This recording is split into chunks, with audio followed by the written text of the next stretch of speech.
When the world first learned that Josh Duggar had been arrested on child pornography charges, it was widely assumed that a guilty verdict and a lengthy prison sentence were foregone conclusions. After all, the guy was basically caught red-handed. Federal agents investigating a child porn ring traced an IP address straight to Josh's place of business and the computer in his office that he used every day. It really doesn't get much more open and shut than that. Right, naturally, Josh is being defended by the best lawyers money can buy.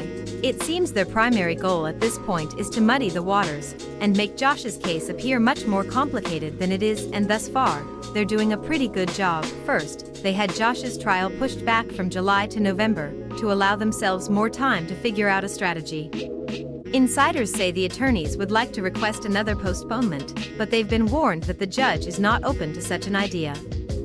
Then they accused prosecutors of withholding evidence in hopes of catching Josh's team off guard. The DA's office argued that they were doing no such thing and accused the defense of going on a fishing expedition in hopes of further confusing the situation.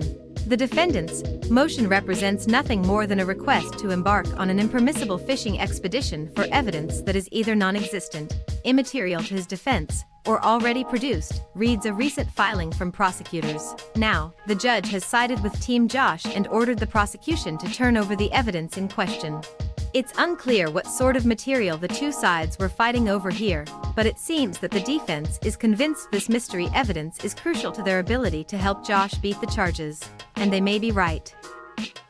But they're definitely still fighting an uphill battle. We learned this week that it wasn't just one investigation that led the authorities to Josh's computer.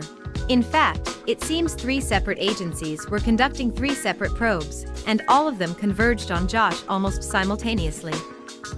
It was an Arkansas detective named Amber Calmer who alerted Homeland Security to Josh's shady behavior, but it seems that 2 other investigators were also conducting investigations into the dissemination of child sexual abuse materials at approximately the same time Detective Calmer was performing her own online investigation. The DA's office has informed the judge that in the course of their investigations, all 3 officers downloaded the same child sexual abuse files from the same IP address within minutes of one another, but in the course of pursuing unrelated investigations, and that only Detective Calmer, and not the other 2 officers, made contact with HSI Special Agent Faulkner to pursue a federal investigation of these downloads.